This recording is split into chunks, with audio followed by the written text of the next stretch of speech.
अध्यात्म विज्ञान कोई धर्म या संप्रदाय नहीं है, ये स्पिरिचुअल साइंस है जो कुदरत के कानून पर आधारित है। ये विज्ञान पूरे ब्रह्मांड के सभी रहस्यों को उजागर करता है और जीवन के सभी पहलुओं को समझने के लिए एक नई दृष्टि देता है।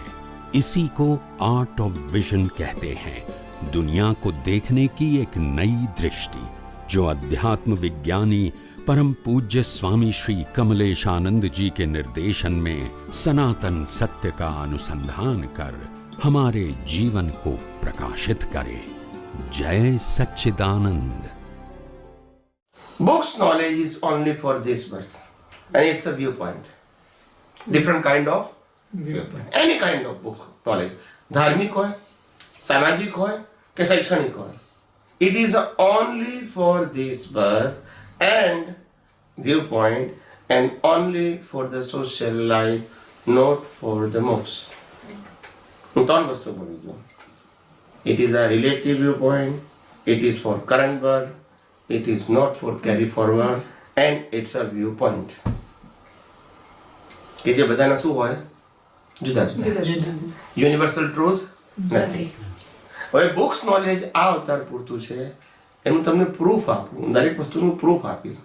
હું તમને ટૂંકમાં એટલું કહી દઉં છું, પ્રૂફ આપ્યા પહેલા, કે મારા સત્સંગો ઈસરો નાસાના સાયન્ટિસ્ટો સાંભળે છે.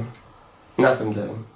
ધર્મગુરુઓ તો ગૌણ કરું છું, કારણ કે એ લોકો પાસે ચોપડીનું જ્ઞાન છે, એનામાંથી કંઈક લઈ લઈને લોકોને કે તારે એમનો ઉદ્ધાર થાય. ના સમજાયું? પણ સાયન્ટિસ્ટો સાંભળે છે, ઈસરો નાસાના. ખ્યાલ આવ્યો? કારણ કે મારી વાત યુનિવર્સલ ટ્રુથની છે અને એ લોકો યુનિવર્સલ ટ્રુથમાં રિસર્ચ કરે છે. એમ આઈ રાઈટ ઓર રોંગ? સો અમારી ફ્રીક્વન્સી એક જ છે, ફક્ત મારી પાસે બ્રોડ વિઝન છે, એ લોકો પાસે લિમિટેડ વિઝન છે, અને બંનેનું ફ્રીક્વન્સી સાયન્સ છે, વ્યૂ પોઈન્ટ નથી. Now you understand? So because of this they are listening my satsang, they ask me a question and I reply him. Now you understand? Because the wavelength and thinking are the same concept. સમજાય છે? એ લોકો principal શોધે છે, view point નહીં. આમનું શું છે, આમનું they have nothing interest. They know the fact of universe. Correct? Anyway, હવે બુક્સની વાત કરું. What is the meaning of books knowledge? એટલે પછી એની કાઇન્ડ ઓફ આવી ગયું. ઓકે, હું તમને પ્રિન્સિપલ કહું છું, પછી આ બુક્સ ને આ બુક્સ એવું બોલવાનું નહીં. જ્યારે હું બુક્સ કહું ત્યારે ઓલ કાઇન્ડ ઓફ આવી ગઈ, સામાજિક, ધાર્મિક, જે કંઈ હોય બધી. ડિવિઝન પાડવાનું નહીં, હું ડેફિનેશન આપું છું. માનો કે તમે ડોક્ટર થયા, ગોલ્ડ મેડાલિસ્ટ થયા. શું થયા? 30 વર્ષે 35 વર્ષે તમે નામાંકિત ડોક્ટર એમડી થઈ ગયા, અને 35 વર્ષે ગોલ્ડ મેડાલિસ્ટ એવા ડોક્ટર થયા પછી તમે પ્રેક્ટિસ શરૂ કરી, અને એ પ્રેક્ટિસ પણ તમે બીજા 40 વર્ષ કરી. એટલે 35 + 40 કેટલા થયા? 75. પછી તમે રિટાયર થઈ ગયા. શું થઈ ગયા? રિટાયર થઈ ગયા. એટ ધ એજ ઓફ 90 તમે એક્સપાયર થઈ ગયા. બરાબર છે? હવે તમારો રીબર્થ થયો, પાછા 5 વર્ષના થયા, પાછા 12 મંદિરમાં. યસ કે નો? તો તમારું જ્ઞાન ક્યાં ગયું ગોલ્ડ મેડલનું? બોલતા નથી. બોલો, જવાબ આપો મને. પાછળનું જ્ઞાન તમે બીજા ભજનો નહીં. Now accept it, the book's knowledge is only for the current birth, not carry on. You accept the principle, not viewpoint. Yes ke no? You accept the principle, not viewpoint. What kind of scripture knowledge? This is not my subject. My subject is principle. And this principle is applicable for all, either they believe it or not. माने के ना माने, but carry forward. Yes ke no? Now you know the value of books. Yes or no? So in a spiritual path, only the value of experience on a base of universal truth, science. સમજાય મારી વાત? સમજાય? હવે આ તમને આખી દુનિયામાં તમે સાંભળ્યું, વાંચ્યું કે વિચાર્યું છે આ વાતો? આટલા અવતારમાં, આટલા વર્ષોમાં, અવતારમાં જાઓ તો આ અવતારમાં સાંભળ્યું, વાંચ્યું કે વિચાર્યું પણ છે આ વાત જે કરીએ? અચ્છા, આ વાત હું કરું છું એ કંઈ એક્સ્ટ્રા ઓર્ડિનરી છે? It's a simple. પણ અનુભવી વગર કે કોણ? કારણ કે બધા પાસે ચોપડીનું જ્ઞાન છે, બોલતા નથી. અને હું બોલું છું ચોપડીનું જ્ઞાન છે ના, ચોપડીનું તો મને બતાવો કે આ ચોપડીમાં છે. જો ચોપડીમાં હોત તો તમે બધા જવાબ આપી શક્યા હોત. હવે હું બોલું છું એનાથી લોકો ચોપડી છાપે છે એમાં આવશે, પણ હું ચોપડીમાંથી બોલતો, હું મારા વિઝનથી બોલું છું, દર્શનથી બોલું છું. This is my experience of the universal truth. સમજાય છે મારી વાત? એટલે મારી બધી વાતો મૌલિક હોય. મૌલિક શબ્દ ખબર છે? હાર્ટ તો ખરી, પણ મૌલિક નો મતલબ ઓરિજિનલ. પછી ઝેરોક્સ આવે, બોલતા નથી. ઓરિજિનલ ના હોય ઝેરોક્સ થાય? હવે આ ઓરિજિનલ નીકળે છે, પછી એમાંથી ચોપડી આવશે, ઓડિયો આવશે, વિડીયો આવશે, યુટ્યુબમાં આવે છે, ટીવીમાં આવે છે, લાખો લોકો સાંભળશે. પછી લોકો ઝેરોક્સ બનાવશે કે નહીં? બોલતા નથી. બનાવશે ને, બસ આમ દુનિયા ચાલશે. અત્યારે રામકૃષ્ણ મારી ચોપડીનું ઝેરોક્સ જ ચાલે છે. યસ કે નો? બોલતા નથી. એ ચાલે છે ને કે ઓરિજિનલ છે? માટે books knowledge is not carried forward. Now you understand? Only the experience is carried forward. Because you realize the fact of universe through your vision, not action of your mind, speech and action. It's a vision. So the vision is carried forward. જેનું બીજું નામ છે development. નથી કહેતો આમાં develop થઈને આવશે. It is a carry on. એને કર્મ નથી કહેવાતું. લેવલ ઓફ અન્ડરસ્ટેન્ડિંગ એનું નામ ડેવલપમેન્ટ છે. લેવલ ઓફ એક્શન એને કર્મફળ કહેવાય. હું લેવલ ઓફ એક્શનની વાત કરતો નથી. Level of understanding, level of vision એ કેરી ફોરવર્ડ થાય. નોલેજ કેરી ફોરવર્ડ ના થાય. જેને ડેવલપ રામકૃષ્ણ મહાવીર ડેવલપ હતા from previous birth to birth. કેટલા અવતારથી ડેવલપ થઈને આપણી સામે આવ્યા. ત્યારે આપણે એમને એઝ અ ગોડ માન્યા. ગોડ હતા નહીં પણ માન્યા બીકોઝ ઓફ ધ જ્ઞાન. એ જ્ઞાન દાતો થયું છે, એ ચોપડું જ્ઞાન હતું, the experience. Am I right? So that is the value of because of experience person. પણ ત્યાર પછી જે ચોપડી આવી અને તમે ને મેં સાંભળ્યું એ તો પાછું ચોપડીનું સાંભળ્યું. બોલતા નથી. એટલે કહેતા બી દીવાના અને સુનતા બી દીવાના, બેયનું ગાડું ચાલે. પણ બેમાંથી એકેને અનુભવ. પેલો અહીંયા બેહીને ગાદી ઉપર બેહીને એમ જ કે ગીતામાં આમ લખ્યું છે, મને અનુભવ. બોલતા નથી. વેદાંતમાં આમ લખ્યું છે, મને અનુભવ. આગમમાં આમ લખ્યું છે, મને અનુભવ. આપતાવાણીમાં આમ લખ્યું છે, મને અનુભવ. અને આપણે વાત કઈ કરવી છે? અને અનુભવ કયા આધારે હોવો જોઈએ? Universal, not view point. Now you understand? That's it. એટલે books knowledge is only for this person. So it is a relative viewpoint. Not wrong, but relative viewpoint. It is a universal truth નહીં કહેવાય. અને universal truth તમે જાણશો, ઉપયોગ કરશો, એટલું તમારું ડેવલપમેન્ટ વધશે. કારણ કે અજ્ઞાન નાશ તો ડેવલપમેન્ટ વધશે, અજ્ઞાન નાશ ડેવલપમેન્ટ વધશે. નાઉ યુ અન્ડરસ્ટેન્ડ? એક માઇનસ થાય તો એક પ્લસ થાય. ડેવલપમેન્ટ કેરી ફોરવર્ડ થાય. કર્મ તો આજે કરશો, કાલે ભોગવી લેવાના, ઝીરો થઈ ગયા. પાછા કરશો, ભોગવી લેવાનું, પણ ડેવલપમેન્ટ. કારણ કે development is a universal truth. અને કર્મ એ તો અજ્ઞાનતા છે, કોઝ એન્ડ ઇફેક્ટ છે. એટલે કેરી ફોરવર્ડ ના થાય. આ અવતારમાં કર્યા, આવતા અવતારમાં પૂરા. યસ કે નો? Temporary is not carry forward birth to birth. When you create this birth, next birth is suffering. It's a finish. But development is never destroyed because the base of the development is a universal truth and it is never changed. Yes કે no? માટે એનો નાશ ના થાય. તમારા વિઝનની અંદર જેટલું તમે યુનિવર્સલ ટ્રુથ અનુભવ્યું એ હજારો અવતાર સુધી પૂર્ણ નહીં થાય ત્યાં સુધી સાથે, પણ ટેમ્પરરી જ્ઞાન સાથે નહીં આવે. સમજાય છે? આખા વર્લ્ડની અંદર આ વિજ્ઞાન અનકમ્પેરેબલ છે. અનકમ્પેરેબલ ખ્યાલ આવે ને? એને ગુજરાતીમાં કહેવાય અજોડ, જેની જોડ નથી. પણ વિશ્વના લેખો મને સંપૂર્ણ ખાતરી છે એક દિવસ થિંકર પીપલો આ વિજ્ઞાન પાછળ, મારી પાછળ નહીં, આ વિજ્ઞાન પાછળ પાગલ થશે એટલે ખોડશે.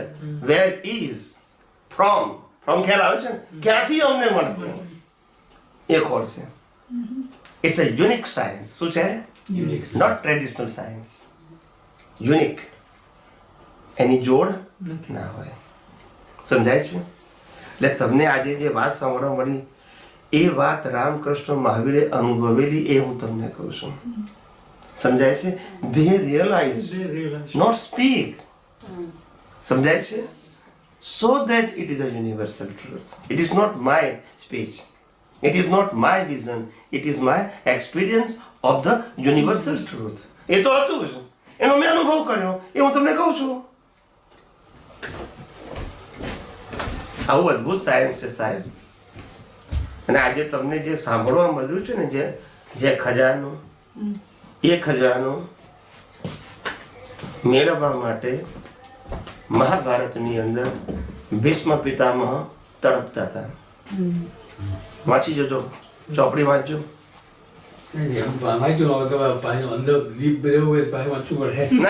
હું આ એંગલની વાત કરું છું. કૃષ્ણ ભગવાને જ્યારે અર્જુનના પ્રશ્નનો જવાબ આપ્યો ત્યારે ભીષ્મ પિતામહ વિરોધ પાર્ટીમાં હતા, એટલે સાંભળી શકે અને આવી શકે નહીં ને તડપતા હતા. એનું બયાન પુસ્તકમાં કર્યું છે. જે આજે તમે સાંભળ્યું ને એના માટે તડપતા હતા. સાંભળી શકે એમ હતા, જાણવા છતાં. એટલે એમને ખ્યાલ તો આવ્યો હશે કે ખ્યાલ હતો પણ શું કરે કે ભગવાન જ્ઞાન આપી રહ્યા છે એમ. ભગવાન નહીં, એમની પાસે કૃષ્ણ ભગવાન પાસે જ્ઞાન છે. Is experience, but I cannot listen because of the circumstances and situation. I know that, still I cannot listen because of my bad karma. Now you understand? I know, but I cannot listen. Vishnu પિતા જ્યાં ભગવાન, જ્યાં કૃષ્ણ ભગવાન પૂછેલું કે જે તે મારો શું પાપ છે કે મને આ જ્ઞાન ન મળે. જવાબ આપેલું છે. આ તો ખાલી બેઝિક વાત કરું છું તમને સમજાવવા માટે. એટલે એ જે જ્ઞાન માટે તરફતા હતા એ જ્ઞાનની મેં આજે વાત કરી છે. Swamiji is talking about that. એ લેવલની I am not talking of the words. હું શબ્દની વાત નથી કરતો કે શું બોલ્યા છે. એમનો જે એક્સપિરિયન્સ હતો અને જે શબ્દો દ્વારા વ્યક્ત કર્યો એ જ એક્સપિરિયન્સ મેં કર્યો છે, મારા શબ્દો દ્વારા વ્યક્ત કરું છું. But the experience and the law of nature is the same, but the presentation and example is a different. Now you understand? Presentation and example is a different, but the law of nature is realized whatever I have, same realized Lord Rama, Krishna and Mahavira. Because the law of nature is all the time same. Yes or no? That's it. બધાની બોલવાની જુદી રીતો બધી. Presentation તો જુદું જ હોય ને, but the principle is the same. હું પ્રિન્સિપલ ની વાત, હું શબ્દની વાત કરતો નથી. શબ્દ મારા જુદા હોય, બીજાના જુદા હોય. હું લો ઓફ નેચરના અન્ડરસ્ટેન્ડિંગની વાત કરું છું. પ્રેઝન્ટેશન જુદું હોય ને તો યસ, એટલે કાળને આધીન હોય એમ. કાળને આધીન છે એને સ્પેસ નહીં તો કોઈ ડિફરન્સ તો મતલબ નહીં. રામે એ જ વાત કરી, એમના અનુભવના આધારે પ્રેઝન્ટેશન. કૃષ્ણ બી એ વાત કરી, મહાવીરે એ વાત કરી, જ્ઞાની પુરુષ દાદા ભગવાને એ વાત કરી. પણ સમજાય કોને? સમજાવવા માટે પણ ડેવલપમેન્ટ જોઈએ, નહીતર બધું ઉપરથી ઉપર છે. દાદા ભગવાન કહેતા હતા મને જે ભેગા થયા એ બધા 100 માંથી માઇનસ માર્ક વાળા છે. ના સમજાય એનો મિનિંગ શું થાય? ધારો કે તમે એક્ઝામ આપી પણ તમારી રિઝલ્ટ આવ્યું -5 માર્ક, એનો મતલબ શું કહેવાય? You are fail 105. ના સમજાય? હવે એને કઈ તો વાત પહોંચશે? આછું બોલો. દાદા ભગવાન કીધું છું, હું નથી કહેતો. I just repeat the words of દાદા ભગવાન. અને આ તો વાણીમાં છે. અમે તો બધાએ પ્રત્યક્ષ સાંભળ્યું છું. હું 12.5 વર્ષ એમની સાથે હતો. દાદા ભગવાન સાથે ફ્રોમ ચાઇલ્ડહુડ. હા, તમે દાદા ભગવાનનું જ્ઞાન 12.5 વર્ષ સુધી રહ્યા એમની સાથે. દાદા સાથે. દાદા સાથે યસ, એમને આપતે દાદાએ તમને જ્ઞાન આપ્યું. દાદા પાસે જ્ઞાન હતું ને? દાદા પાસેથી મેં જ્ઞાન લીધું, પુસ્તકો દ્વારા મેં જ્ઞાન લીધું, મા બાપ દ્વારા જ્ઞાન મળ્યું, તે જ પહેલાં હું જૈન ધર્મમાં જન્મેલો ત્યાંથી મેં જ્ઞાન લીધું અનેક સાધુ સંતો સંન્યાસી પાસેથી, પણ આજે જે વાત કરું છું એ લીધેલા જ્ઞાનની નથી કરતો, મને જે ખુલ્લું થયું છે એની વાત કરું છું. પણ મને મળ્યું છે એ મારા ઉદય કર્મ છે અને કુદરતી રચના છે, ને હું એક્સપ્લેન કરું છું એ મારો એક્સપિરિયન્સ કહું છું. સમજાયું? That's it. એ પાછો આ અવતારનો નહીં, અનેક અવતાર કેટલાય અવતારનો ડેવલપમેન્ટ એમ જ થાય. It's not like a one but આ પ્રેઝન્ટેશન એ મારું ઓન એક્સપિરિયન્સ છે. અને અલગ અલગ સમયે મને મા બાપથી માંડીને અલગ અલગ ધર્મગુરુએ કે પુસ્તક દ્વારા કે આપણા એજ્યુકેશન જ્ઞાન કે બીજા અમુક મહાન પુરુષો દ્વારા મારા પરિચયમાં હું હજારો સાધુ સંન્યાસીઓને ફ્રોમ ચાઇલ્ડહુડ મળે છું. મેં વિશ્વના 30 ધર્મોના ધર્મ ગ્રંથોનો અભ્યાસ 9 વર્ષથી 16 વર્ષની ઉંમરમાં કરી નાખેલો. સમજાયું? મારી 9 વર્ષની ઉંમરથી 16 વર્ષની ઉંમર સુધીમાં વિશ્વના 30 ધર્મના ગ્રંથોનો અભ્યાસ. ધર્મના ગ્રંથો ખ્યાલ આવ્યો? ફંડામેન્ટલ જેને કહેવાય ને, જેમ આગમ, વેદાંત, ગીતા, આ બધાનો અભ્યાસ કરી ચૂકેલો. ક્યાં સુધી? 16 વર્ષની ઉંમર સુધી. પછી દાદા ભગવાન મળ્યા 17મા વર્ષે, એમની સાથે રહ્યો. કેટલા 12.5 વર્ષ. પછી એમનો દેહ વિલય થયો. એમ મારા જેવા 24 આપતપુત્રોનો દાદા ભગવાન મળ્યા છે. આપતપુત્રો એટલે ડિસાઇપલ્સ કહેવાય, શિષ્ય, અને આ બધા મહાત્માઓ કહેવાય. એમાં હું એકલું નથી, એવા 24 છે. કેટલા? ખ્યાલ આવ્યો ને? એમાંનો હું એક છું. એટલે દાદા ભગવાનના આપતપુત્રો પટેલ. પણ અત્યારે જે વાત કરું છું એ દાદા ભગવાનના અક્રમ વિજ્ઞાનની આપતપુત્રો તરીકે વાત કરતો નથી. હું અત્યારે આધ્યાત્મ વિજ્ઞાની છું અને મને વિજ્ઞાન અનુભવ થયો એ જગતને શેર કરું છું. It is my own experience. અને જે રજૂ કરું છું એના માટે હું 100% જવાબદાર છું. કોઈ ચોપડીમાંથી બોલતો નથી, સાંભળેલું બોલતો નથી, વાંચેલું બોલતો નથી. સમજી ગયા? એટલે હવે કમ્પેરિઝનનો પ્રશ્ન રહ્યો નહીં. બોલતા નથી.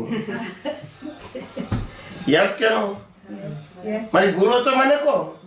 મને મળ્યા છે એ હું કબૂલ ના પાડું છું કે હું મને જ્ઞાન આપ્યું એ કહું છું. હું આપતપુત્રો બને એ કહું છું. ક્યાં ના પાડું છું?